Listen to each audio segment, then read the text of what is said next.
Hi, everyone. I'm excited to announce our next panel, which is Creative Trends in Social Media and Marketing. I will pass it over to the moderator for the panel, who is Yael Zlatin, e-commerce sales director at Adtaxi. Hi, Logan. Thank you so much. Hi, everyone. I'm happy to be here in this great discussion we're about to have. I'm Yael Zlatin, as mentioned before, e-commerce director for Adtaxi. We are an omni-channel marketing media agency specializing in e-commerce, home goods, and CPG. We have worked with hundreds of brands, small, mid, enterprise size, consulting, running a full funnel media buying, and creative in the past 10 years. We take a big pride in our expertise with budget optimization and attribution. Big subject that everyone's talking about. Without further ado, I'm just going to let our panel take it away. Mary, how about you start and introduce yourself? Hi, I'm Mary Rogers. Nice to be here today. I'm excited to be on this panel. I am working at Cuisinart. I have for the last 25 years. I'm the Director of Marketing Communications. So as you can imagine, the world has not changed tremendously in the last year, but in 25 years, marketing has changed dramatically. And my key focus is marketing strategy and brand marketing for the entire line of products. Awesome. Thank you so much. And Brenda? Hi, everybody. My name is Brenda Daniel. I am the Partnerships Manager at Caraway Home. I come with a background in tech marketing, and I am now transitioning into e-commerce, but I've been working with influencer marketing and partnerships for about 8 years. My job at Caraway, which is a very young cookware company, is to, I'm in charge of the management, growth, and optimization of our influencer ambassador program. I've been at Caraway for about a year, just right before the pandemic hit, in a key moment for the company and for all of us, I guess. Super excited to be here and looking forward to share some ideas. Great. What a great time to join a company during a pandemic, right? All right, Christina, take it away, please. Hi, everyone. My name is Christina Rohde, and I work for CB2 on the social media team, focusing specifically on influencer partnerships. So it's super exciting. That is something that has been a part of our wheelhouse for the last 5 years, but really laser focused, obviously coming out of COVID, with a new POV and how we want to approach influencer marketing, and more importantly, brand ambassadorship. If I didn't already state, I've been with the company for 15 years, but not just only in marketing, started in the real estate department and then helped open up CB2 stores in the West Coast. Then only to come back home to Chicago, where our headquarters is located, in a dual position for both operations and social media. And then within the last 4 to 5 years, focused on social media and influencer relationships. Thanks for having me. Yeah. So we have a really great discussion here prepared for everyone. If you guys don't know, you're attending Creative Trends in Social Media and Marketing with 4 really great minds here. I'm going to start it broad. Just to, have everyone have like an intro to your own realm. So as everyone known, in a world of uncertainty during the past 18 months with all the changes that the pandemic brought to us, I'm really interested in hearing what challenges your brand have had to face, and did you overcome those? Are you still analyzing? You're still strategizing on how to do so? I'm going to let Mary start and take it away. So, as you can imagine, most brands during the pandemic, as in marketing, it was about pivot, because every day was some new challenge. And for the categories that most of our group is in the consumer goods categories, we had huge demand increases, but we also had things where stores were shut down, all of the pain points everybody was feeling. And we worked really closely with our agency partners to literally it started out like our year plan went to a quarterly plan, and then the quarterly plan went to like a monthly plan, and the monthly plan went to a weekly plan, and then everything was literally day to day at some points, because my team knows that I there's nothing I hate more than seeing somebody post something, send out an email, send out anything where it's supposed to connect to a product and the product's not available. So my team ended up spending a lot more effort on operational issues where we never had to in the past. So just making sure everything was buttoned up and just supply demand. My goal was to only be driving demand for products we actually had in retail establishments or online, because we have our own website obviously too. So that was a big part of our, we ended up getting very tactical. We still had our long-term strategy and our view strategically, but it became very tactical. And we did really well in the end, but it took a lot more effort than we had spent in the past to do marketing campaigning, including more so in the social space. That's great. So I'm hearing product discovery was a big issue you guys had to deal with operational wise. Christina. Definitely echoing everything that Mary said, and then some. And I think those practices in turn allowed us to come up with the new ways of how we approach even post-COVID. Everything definitely became more of a opportunity for growth, whether that was specific for a channel and or a program or just collectively as a brand. On the flip side, to combat a lot of the inquiries about product, we've always had a very strong relationship with our customer service team, but it definitely grew exponentially in terms of how we were updating them, sharing with them the content that we were posting to make sure that they felt confident about the products that we were posting and or featuring. And to Mary's point, also making sure that they were confident in the availability component. So that relationship naturally sort of grew and allowed us to sort of see where there was areas of opportunity that always existed, but they were just more pointed out during COVID. So again, things during the time that felt like really challenging and definitely stretched and pulled a lot of us in different unique ways, but the outcome was significantly much more efficient, coming out of it and just working smarter. Not harder. So lots of good takeaways for sure. I like that. Smarter, not harder. We should all have that motto behind us. Brenda, anything you want to add to that?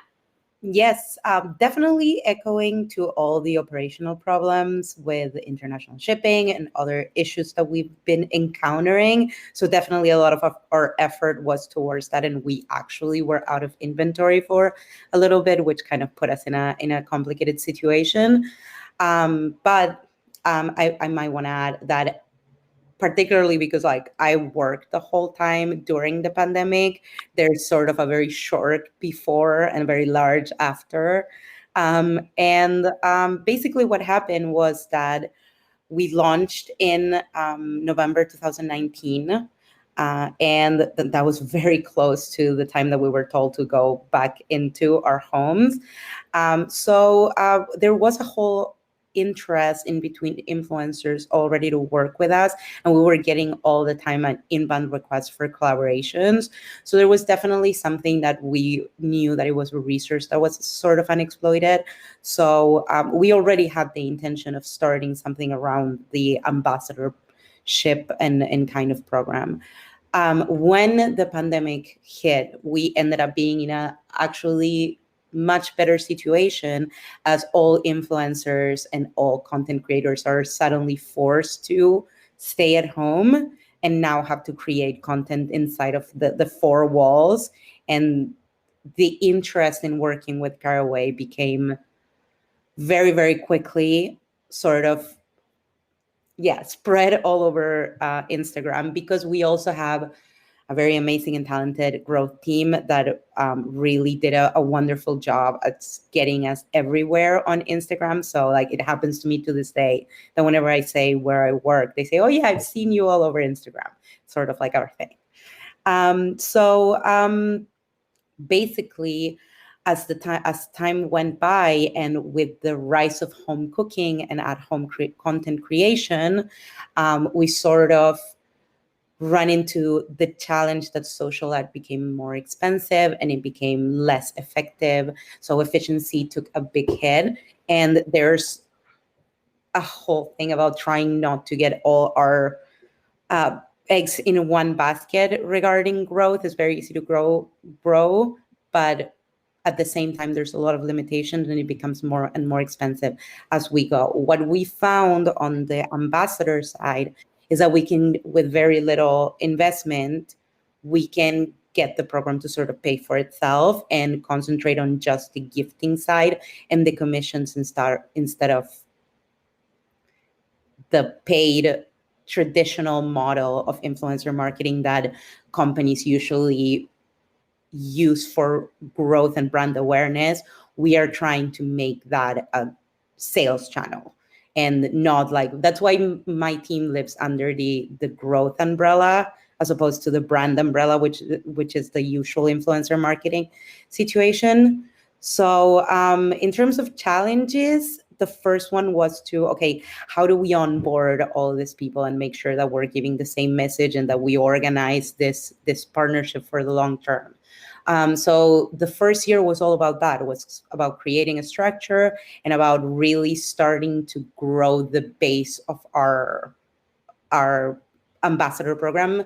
And that came with identifying the right ambassadors, came with analyzing the data to see who really was the worth our effort into going for.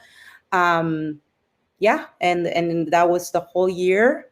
And then on top of that was like, okay, so now we've onboarded all these people and they've done their unboxings and they've introduced the brand to their audience. Okay, so now how do we make this program something that is recurrent in between creators? How can we make this like a long-term partnership that we can both benefit from instead of a one-time thing or a repeated re-engagement campaign? So yeah, those were the two main concerns for the first year of the program. Yeah. Sounds great. So it sounds like a lot of pivot, and it sounds like you are redefining what influencer means, especially when it comes to the bottom line, through the revenue making that brands are measuring, which is amazing, right? How our strategies and trends kind of pivot overnight, how we rethink about things, right?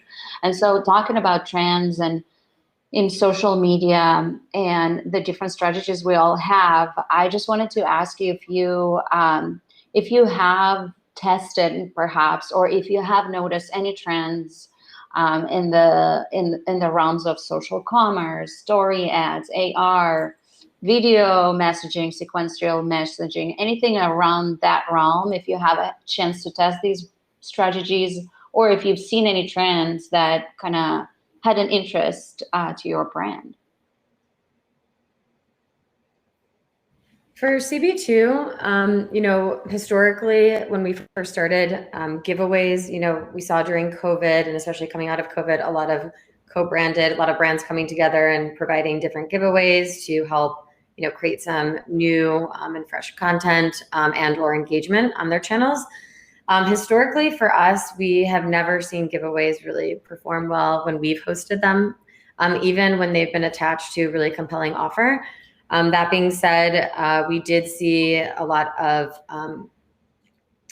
increase in traffic, increase in follower growth, increase in engagement when we pivoted and put that as a way to, as an added bonus sort of to our influencer relationships, existing influencer relationships. Not one and dones, but are sort of always on partners. Again, it sort of confirmed the belief of that consistency in the message within working with one or a few influencers to really hone in on the message that we're trying to communicate. And more importantly, I think the audience on the influencer side receives that sort of giveaway as truly authentic. And as an added bonus versus when we're pushing it out, it feels very salesy. So I think all of, during COVID, all of those gut feelings that we had were sort of proven out by the mass amounts of new followers that we were able to capture during that time. So that, again, allowed us to pivot and present a different objective going forward for this current year. That's awesome. Brenda and Mary, do you have any new trends you would like to talk about at your brand experience? Yeah, so I'm gonna, whoops, sorry. I'm gonna go off of Christina. So we're not highly promotional when it comes to giveaways, because what we've found that's on certain channels, there's a tendency for a lot of fraud. A lot of people will set up like fake Cuisinart accounts, and so we've completely stopped doing it on one channel totally, and we do very few. Like next month is ice cream month, or July is ice cream month, so that's a big focus for us. It's a highly engaged calendar item for us, and so we will do a giveaway around that because it's just fun. People love it, but we also keep our eye on some of these fraudulent accounts. And I also happen to work with a brand protection agency out of Europe, where we work closely with them to control the fakes out there, basically. So you have to be super careful, especially if you're new into this area of marketing. And I would say one of the other things too is that we've shifted from like a one and done process to more of some long-term partnerships, the ones that work really well for us. And then lastly, I would just say that this area has become very saturated in the marketing sense. So obviously supply and demand depends what categories you're in, what resonates with your consumers. And so obviously price increases, that just drives prices up. So it's something to just keep your eye on and watch as you get into this field or even mature in this area in your business. All right. Brenda, anything to add to it? Yeah, to add to the giveaway, we've actually found out that the giveaways, it's kind of like it has a mixed sort of result. And this is where we enter into the field of considering what it is that we consider a successful campaign. There's many interesting things with the ambassador program as it is right now, because there's multiple benefits that come out of it, being the most important for us to monetize and make money out of it. So that is the number one priority, that's for sure. But then there's a bunch of other priorities, like the content creation, like the brand awareness, like the traffic that ends up being your retargeting pool. All of that is sort of connected, and it's sort of a benefit that comes out of the program. So when it comes to giveaways, we found out that even though they won't drive insane revenue, because of the cost of the campaign that is just the gifting, it ends up being a ROAS of like 12 or 13, which is off the chart big. What it does need is a little bit of muscle, like the organizational of the whole thing.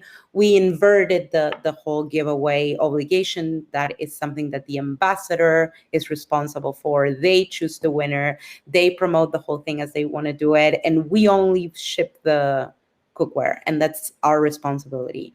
On top of that, we have like the person who runs the giveaways in our company. She's amazing.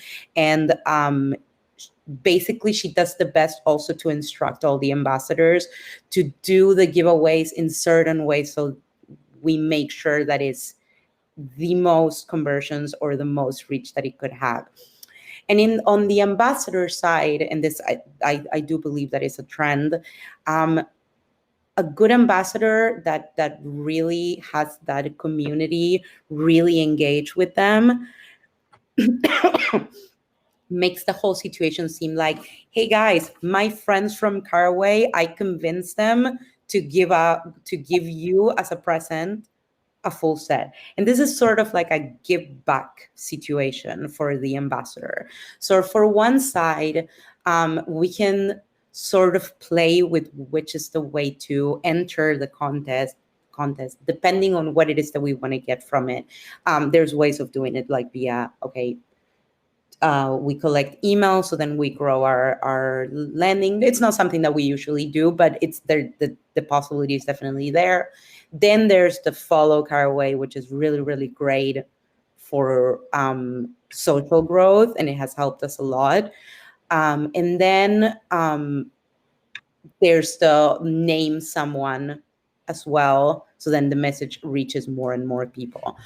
We usually leave this up to the ambassadors, so they get to decide how they best want to leverage it, because we are still in a situation in which most ambassadors are going to want payment for a giveaway. We try to stay away from sponsor content as much as we can and make it more of a situation. Okay, you have full control over this.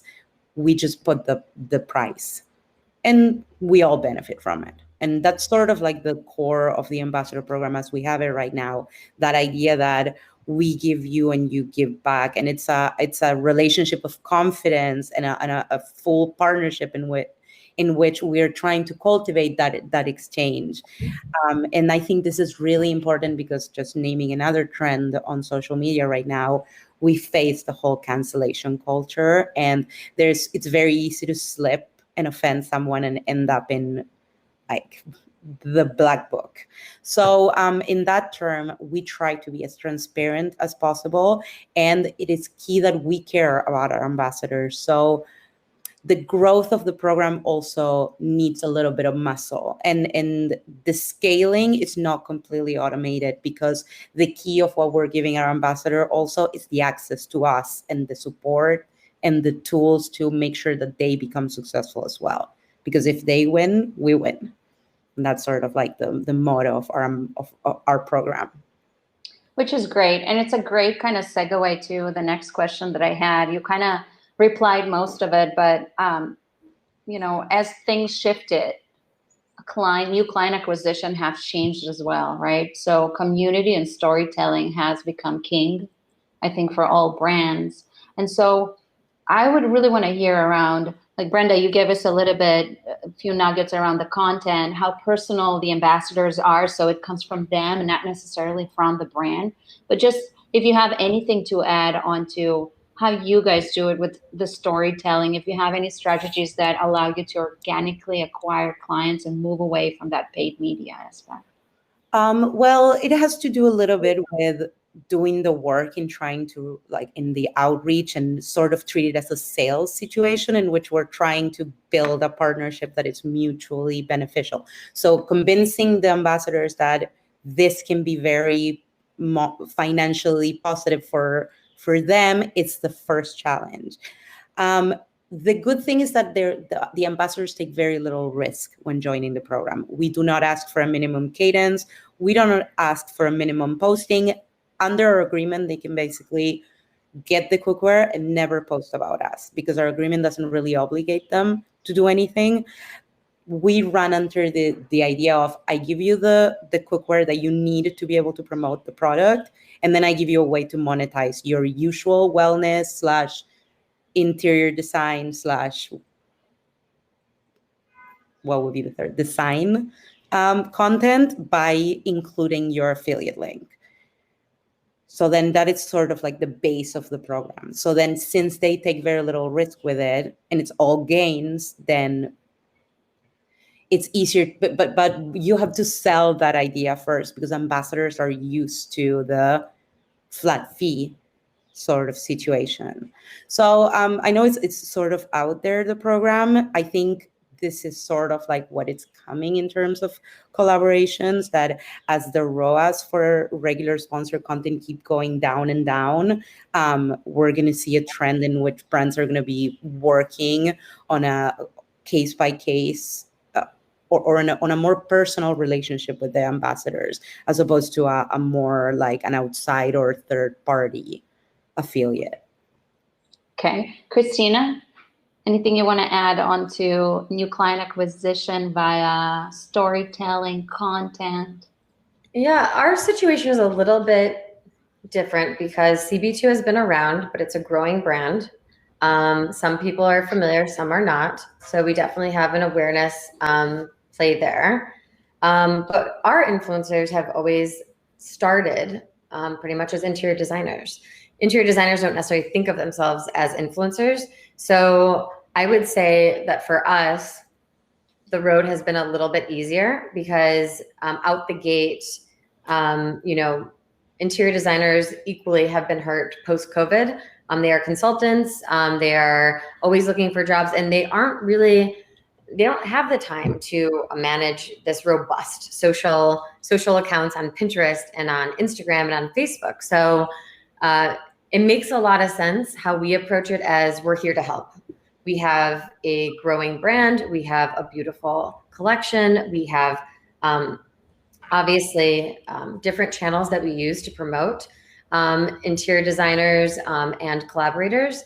So that's how we've continued to nurture those relationships in a really organic way. Meaning, we had a year ago a series that was called Talking Design. It was really about identifying cool creatives doing cool things. It had nothing necessarily to do with sending them anything. It was, we earmarked them as somebody that already likes CB2, was in a cool, unique job or occupation. They might have been an interior designer or a digital designer or a musician, but they didn't necessarily have to fall into our scope of interior designer and home and product. It was really a way to amplify their voices, their artistry, their craft, and their love, or their natural, organic love for CB2. We saw a lot of great results from that, again, in a very organic way, lots of reshares, and a lot of just understanding that this was a two-way relationship. So we pivoted coming out of COVID, and we took that same model and now turned it into Talking Design, a series every month that features interior designers who are part of our program, who use and feature our product, share it, tag us on social, and we obviously are there to receive it, love it, and ask to obviously reshare across our channels as well. That has continued to be really successful. And I think the understanding, most importantly, is that we're coming and approaching this as, we know we want to help, obviously, your business. We want to amplify it. Here's the ways in which that we're going to do it. And, list out the different channels that are supporting that. And that seems to be enough right now. So not to say that that is a forever, but we definitely see this. It's been a nice gradual relationship. In terms of where we see this going, I think it's, what I love is the number of DMs that come through from all different types of customers, whether they are an interior designer or not. Being able to respond, being able to be present, being able to acknowledge, I think is the utmost important thing on any social channel. I love that more conversations are being had about CRM as it relates to social and influencers. I mean, warms my heart just because of the visibility that you can give to the rest of your marketing team to see the conversations that are happening, whether through customer service and or marketing and or the trade program. I think that's just a really exciting thing that's gonna really support and help a lot of the marketing and social and influencers efforts, but even bigger, it has legs to help the rest of a brand company. So I would say those are sort of two just add-ons wanted to call out and share. That's great. I really like the idea of connected between all the dots and creating an ecosystem. Mary, anything you want to add onto community, new client acquisition from a cuisine art point of view? Yeah, I'm gonna throw something else out there. The other thing that's interesting for our business is that we are also helping our retail partners develop content, which is something that we are using this community for.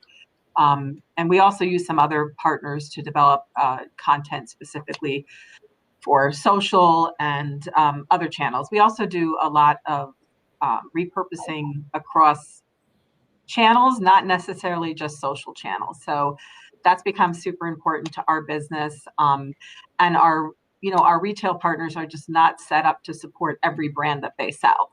That's just not the way the retail world works. So we're putting more emphasis on having more content available to our retail partners. Similar, and some retailers are even looking into like syndicating this type of content for their own use, obviously. So I think that's a trend that I see, that we're moving towards, really getting more bang for our buck out of the efforts that we're focusing on. And then I would also just talk about the customer service aspect of it that was mentioned by Christina, I believe. And we've actually kind of now have our customer service people actually managing that for us. So because they're the ones they know how to deal with customers, when it's what's more of a consumer inquiry. I'm not talking about social interaction or engagement related to the content, but sometimes we all know when you post something, somebody might put a comment on there related to, something related to the product, or, that they had a problem with this, that, or the other thing. And then our customer service people are on top of that.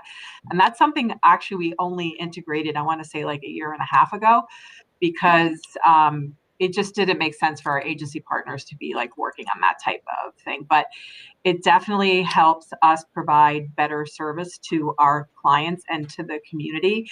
And the community also then sees that, right? So it has a lot of power and gives consumers confidence in understanding when they purchase something from us that they're going to get the support that they need.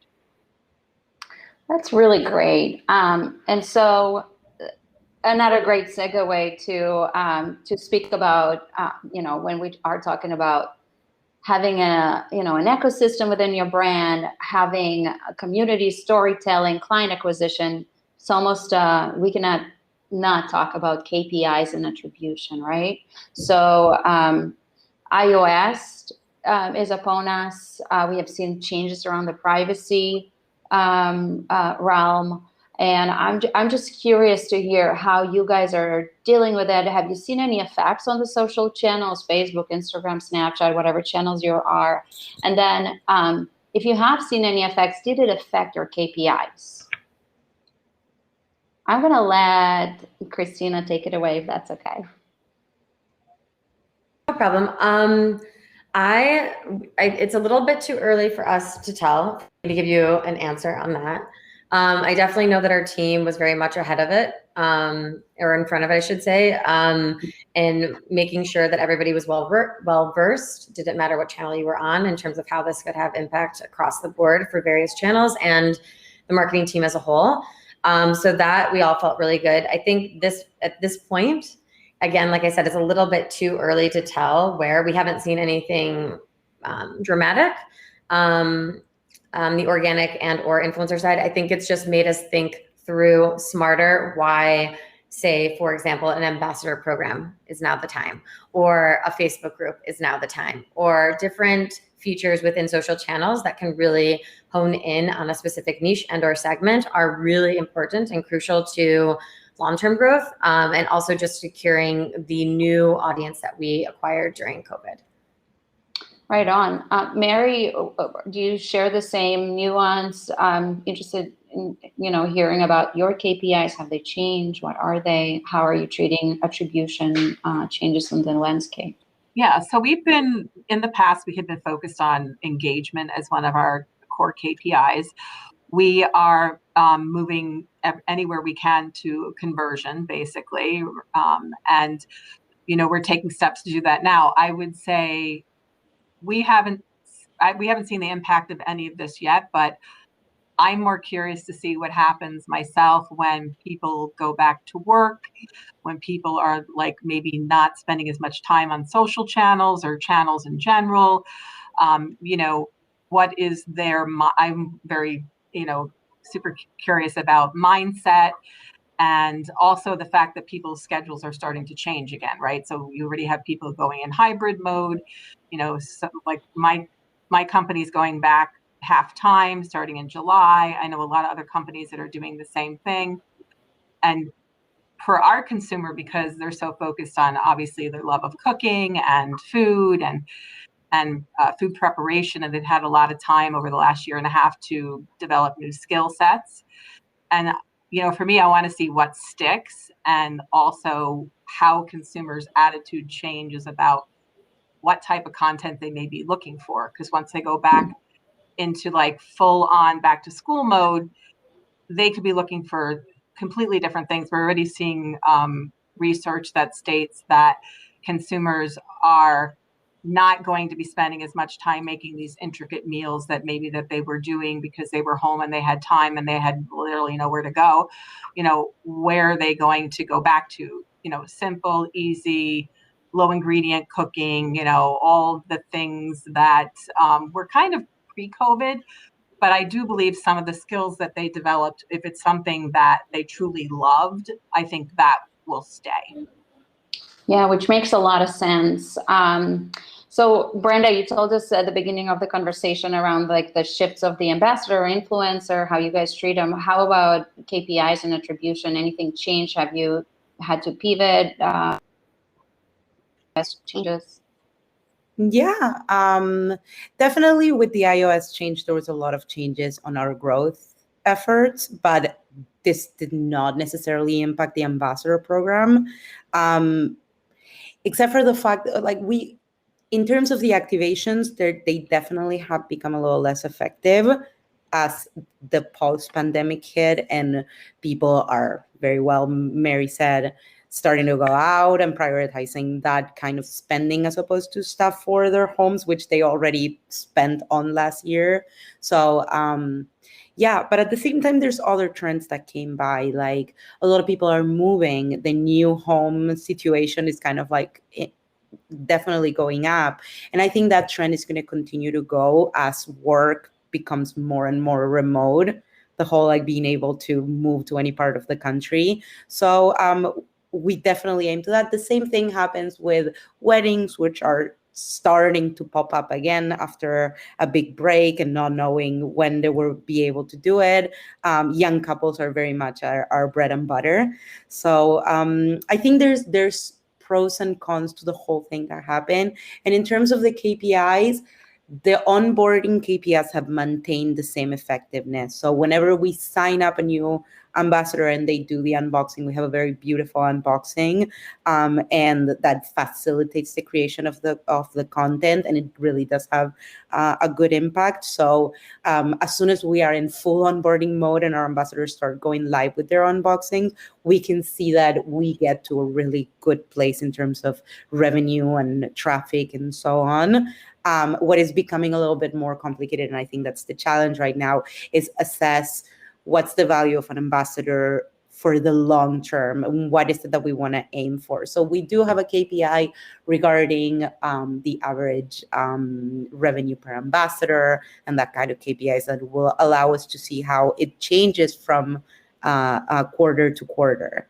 And how we can optimize that part of the program. That is key because we went through the whole effort of onboarding these people and we want to establish that long-term relationship. So get them active even beyond their first collaboration or their unboxing or that first gifting that is a big encouragement to post. All right, so we build that. Now, how do we make the best out of it? All right, well, thank you so much for all this invaluable information. We're kind of heading into the end of our discussion, and this was really eye-opening to hear about different strategies each brand took, the pivots, the great trends that you created within your brand. And so as I want to leave another 3-4 minutes for Q&A. So if anyone has another question, you guys can post it in the QA section, and I see there is one. But before that, we started this conversation with what have happened in the past 18 months, the difficulties you guys had, how you overcome them.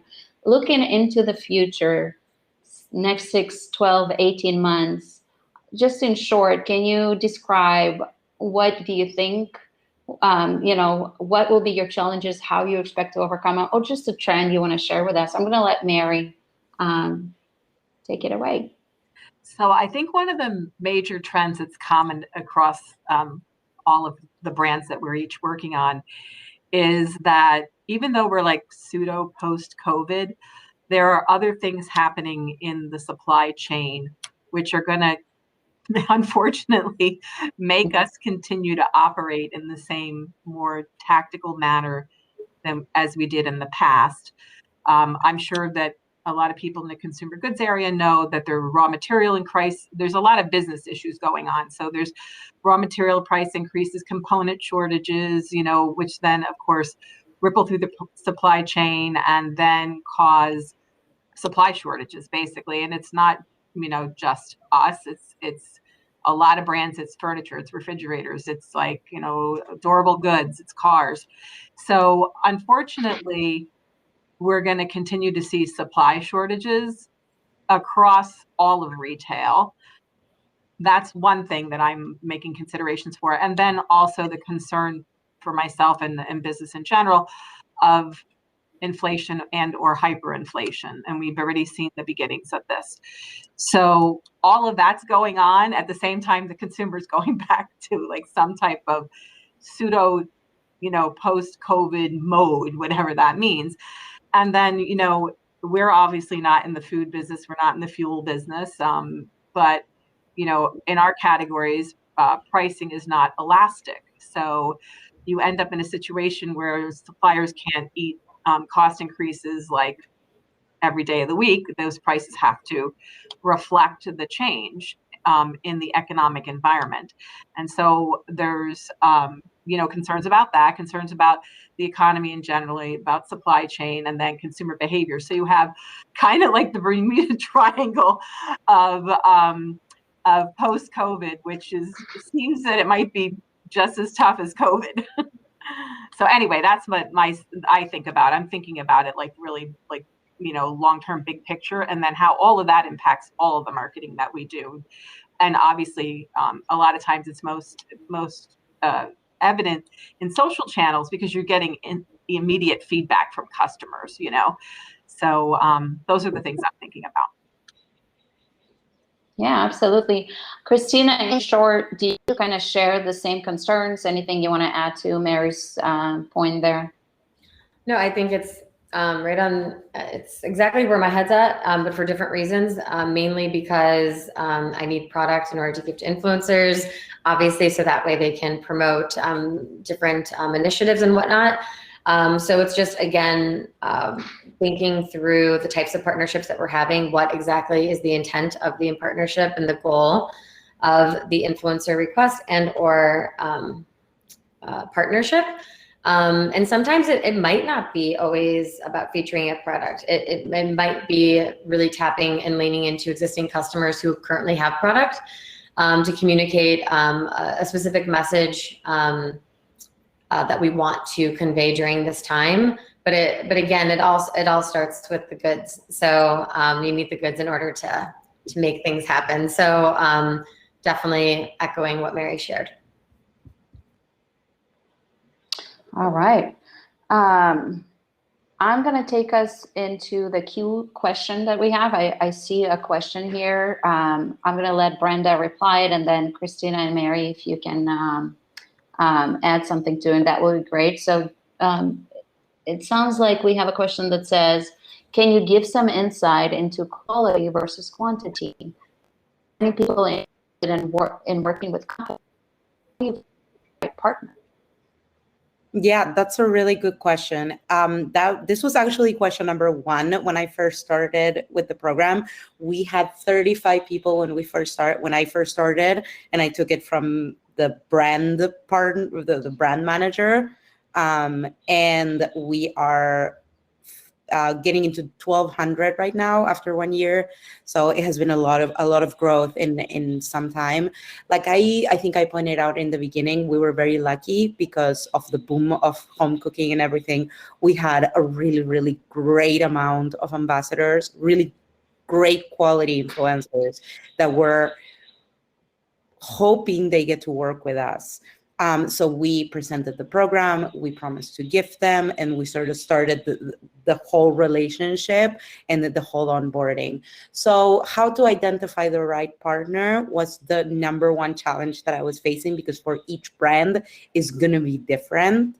And there's going to be a lot of assumptions that we make about who is our best partner, which we're going to face a wall, and reality is going to tell us that we were wrong. But we always start with assuming who is going to be our bestseller and putting ourselves on like, okay, who is a good representative for my brand? So I part on that base. So everybody that reached out to us, as long as they were a brand fit, they were in. So that became a whole process of onboarding people and then analyzing and tagging each person with their category, and then analyzing how each of the categories perform individually, and then getting best practices out of the whole situation. Like mommy bloggers, like the basic rule is that we ask for 10K from our ambassadors in reach, just to get an idea of what would be the best, like, that it will have enough reach to get to a conversion. But for example, mommy bloggers that are between 5 and 10, as long as they have certain requisites, they're also good partners. And then we can like continue to onboard. And then you will have a top 5 categories that are the best, and then you're going to be finding coincidences in between certain ambassadors. Like, for example, and this is really weird and I cannot explain why, if they mention Jesus in their bio, they're probably going to convert.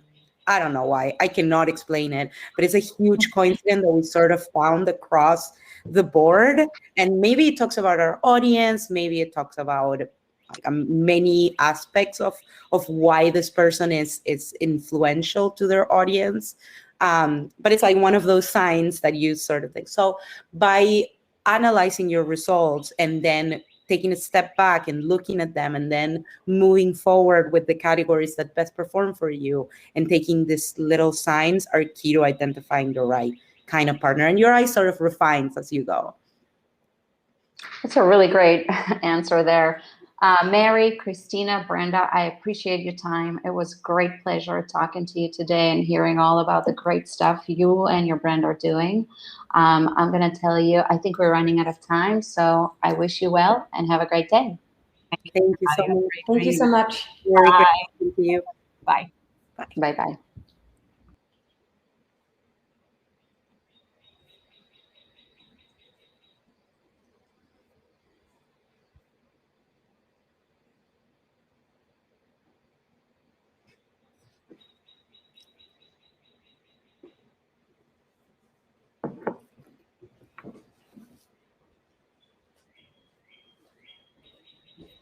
Oh, that's great.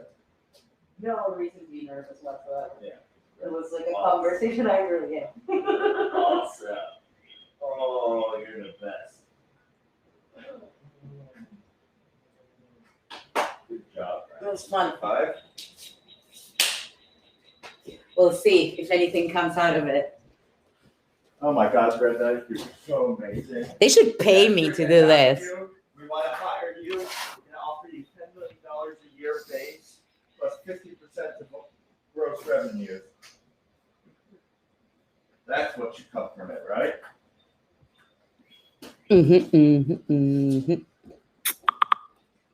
Jeff Bezos comes out. You know, Brenda, I was secretly on that call there, and I want to give you $10 billion to do whatever you want with it. You're the best. You have another meeting now? Am I on your video now? Muy bien, tu mamá es muy linda y muy viola.